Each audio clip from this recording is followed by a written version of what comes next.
শহর মানেই যেন কংক্রিটের জঙ্গল, বিশেষ করে ভারতের শহরগুলোর ক্ষেত্রে একথা তো বলাই যায়। সিমেন্ট উৎপাদনের দিক থেকে ভারতের স্থান বিশ্বের দ্বিতীয়। কার্বন ডাই অক্সাইড নির্গমনে এই শিল্পের বড় ধরনের দায় রয়েছে। কিন্তু শহর নির্মাণ কি পরিবেশ বান্ধব উপায় সম্ভব? জার্মানি কিছু বিকল্পের সন্ধান করছে, যা আমাদেরকেও পথ দেখাতে পারে। বিশাল সব অট্টালিকায় ঢাকা পড়েছে আকাশ, তারপরও আমরা ক্রমাগত ভবন নির্মাণ করে চলছি, আর তা দ্রুত উঁচু থেকে আরো উঁচু হচ্ছে। বিশ্বজোড়া কার্বন ডাই অক্সাইড নির্গমনের প্রায় 8% জন্য দায়ী কংক্রিট উৎপাদন। আমরা বালি ব্যবহার করছি, যা ক্রমহ্রাসমান সম্পদ। নানা রকম জীবাশ্ম জ্বালানি ব্যবহার করছি, যার পরিমাণ সীমিত। তাই আমাদের ভাবতে হবে আমরা কিভাবে আরো পরিবেশ বান্ধব উপায়ে নির্মাণ করতে পারি। আমাদের শহর উত্তপ্ত হচ্ছে, তাই আমাদের দরকার আরো সবুজ। ভেবে দেখবেন, স্থাপত্য ও পরিবেশের অবস্থান যেন দুই ভিন্ন মেরুতে।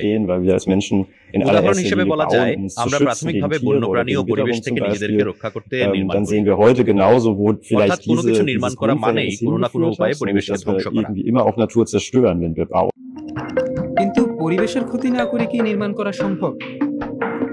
বার্লিনের একটি প্রদর্শনীতে তেমনই কিছু প্রকল্প দেখানো হচ্ছে, যা পরবর্তীতে মিউনিখে অনুষ্ঠিত হবে। কোন পরিকাঠামোর ভেতরে কিভাবে গাছেরা বেড়ে উঠতে পারে, এই প্রশ্ন স্থপতি ফার্দিনান্দ লুডউইগকে 20 বছর ধরে ভাবাচ্ছে। নির্মাণের সঙ্গে পরিবেশের বন্ধন তৈরি করা তার উদ্দেশ্য। শহরের ভেতরে অনেকটা ট্রি হাউস গড়ে তুলছেন তিনি। আপনাকে বাকিদের সাথে মিলে কাজ করতে হবে, যেমন উদ্ভিদ বিজ্ঞানী, বন গবেষক, পুরসভার প্রকৌশলী, পরিবেশ বিজ্ঞানী।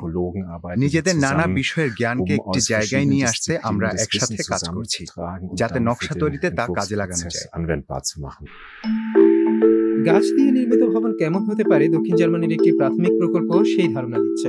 রোপণের 12 বছর পরে গাছগুলো 10 মিটারেরও বেশি লম্বা হয়েছে, পার্শ্ববর্তী কিন্ডারগার্টেনের ভবনকেও ছাড়িয়ে গেছে। শিশুরা ভিতরের ছায়ায় খেলা করে, পোকা ও পাখিরাও এখানে বাস করে। গাছের কাণ্ড বিভক্ত হয়ে একসাথে বেড়ে উঠেছে। স্থপতিরা নিয়মিত গাছের বৃদ্ধি পর্যবেক্ষণ করেন। 6টি তলে একসাথে আলাদা বাক্সে গাছগুলিকে রোপণ করা হয়েছিল। আশা করা হয়েছিল গাছগুলো বাক্স থেকে বেড়ে উঠে উপরের গাছের সাথে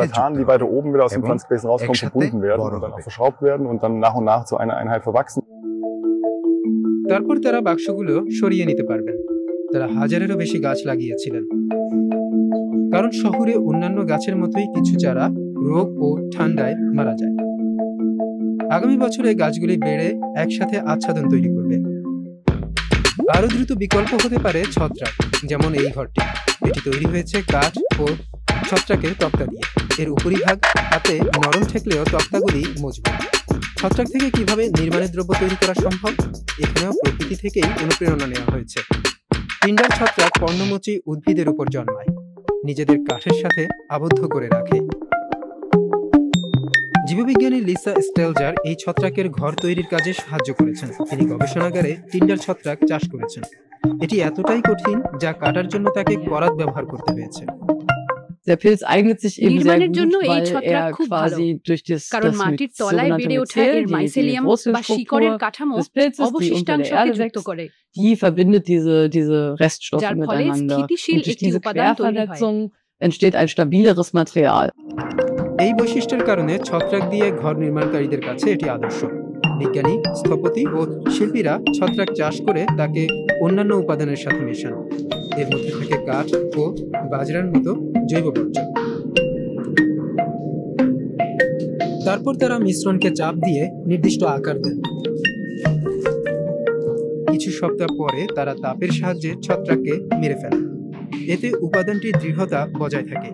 ইনসুলেশন বা অন্তরক হিসেবে ব্যবহার করা হলেও নির্মাণের ক্ষেত্রে এর ব্যবহার অভিনব। ভারতেও পরিবেশ বান্ধব নির্মাণ উপাদানের সন্ধান জরুরি হয়ে উঠেছে। দক্ষিণ ভারতের অরোভিলের দ্য হিউম্যানস্কেপস প্রজেক্ট ঘর তৈরিতে মাটি ব্যবহার করছে, যা তীব্র গরমেও ঘরকে শীতল রাখে। উত্তর ভারতে প্রতি শীতে ফসলজাত বর্জ্য পোড়ানোর কারণে দিল্লি দূষণের শিকার হয়, কিন্তু স্থানীয় নির্মাতারা ওই বর্জ্য থেকে ইট বানানোর নতুন উপায় খুঁজছেন। ফসলজাত বর্জ্য থেকে তৈরি এসব ইট হালকা, শক্তপোক্ত এবং সব ধরনের কাজে ব্যবহার উপযোগী। বার্লিনে ভারতীয় উদ্যোক্তারা পৃথিবীর ক্রমহ্রাসমান বালির সঞ্চয়ের বিকল্প হিসেবে এক নতুন উপাদান তৈরি করেছেন। বিলীন হয় না এমন খনিজ বর্জ্যকে পুনর্চক্রায়িত করে তৈরি এই কৃত্রিম বালি প্রাকৃতিক বালির তুলনায় হালকা ও শক্ত। এর পুরোটাই তৈরি হচ্ছে কারখানায় নদী বা তটভূমির কোনো ক্ষতি না করে। কাদার মতো উপাদান দিয়েও ইউরোপে পরীক্ষা চালাচ্ছেন গবেষকরা। এমনই একজন অস্ট্রিয়ার Martin রচ।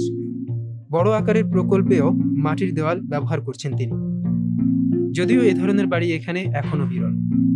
Man muss sagen, dass es ein zweifelhaftes Privileg ist, পাশ্চাত্য দুনিয়ায় এখন আর মাটি দিয়ে নির্মাণ করি না আমরা। zu bauen. Also nur bei uns wurde der 19 শতকে শিল্পায়নের সময় মাটির পরিবর্তে কংক্রিটের ব্যবহার শুরু হয়। maßgeblich vom Beton im 19. কিন্তু পৃথিবীর জনসংখ্যার প্রায় 40% এখনো মাটির ঘরে বাস করে। Also ungefähr 40% সেই নির্মাণের কৌশল আমরা ভুলেই গিয়েছি। Wir haben das einfach verlernt.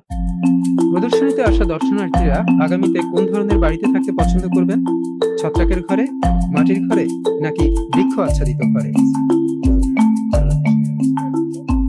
Tatsächlich in der Kombination tatsächlich von allen dreien. ভারবহনের জন্য মাটির ইট, ইনসুলেশন বা অন্তরক হিসেবে ছত্রাক এবং ট্রি হাউসের মতো দেখতে বৃক্ষ আচ্ছাদিত বাড়ি। Die Bäume als Baumhaus. বড় যন্ত্রপাতির বদলে আপনি শুধু গাছ ব্যবহার করতে পারেন বা গাছের সাহায্যে নির্মাণ করতে পারেন। এটা দীর্ঘমেয়াদী ক্ষেত্রে সহজ ও সস্তা। আমার মনে হয় আমাদের আরো সাহসী হতে হবে। প্রকৃতিতে আরো নানা উপাদান রয়েছে যা দিয়ে নির্মাণ সম্ভব। এখনো গবেষণা পর্যায়ে থাকলেও স্থাপত্য কিভাবে পরিবেশ ও মানুষকে রক্ষা করতে পারে এই প্রদর্শনীর প্রকল্পগুলো সেই উদাহরণই তুলে ধরছে।